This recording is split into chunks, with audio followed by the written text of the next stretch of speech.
So, Glenn, we want to talk about this right now. One of the first people on the scene, construction workers, were there. They stopped the flow of jet fuel as it was going down the street. And we want to set up a piece of video here. A construction worker shot video that happened right after the crash. So we're going to let that roll. We're not going to talk, and we're just going to let this play right now. Oh, my God.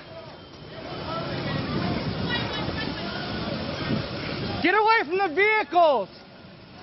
Back up!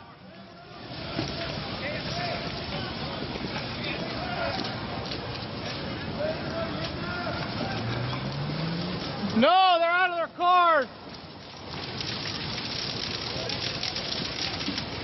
Oh my God!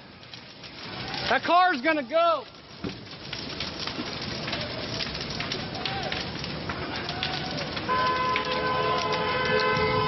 Hey, this is fuel! Stay away from the fuel! Get back!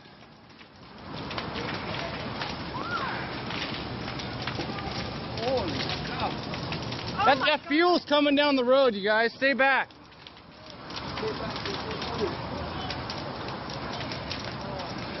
It's gonna go down into the storm. We need to get sandbags.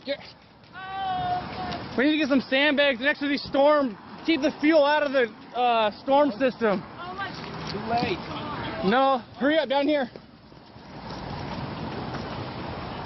Get some sandbags around that catch basin, quick.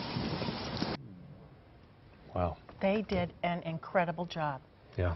Not just taking the video, because it might be the only video we have of what actually happened in the moments after, but in helping people stay away from the scene, as we saw that river of fire literally going down the street, and keeping people away, keeping them safe. Isn't that incredible?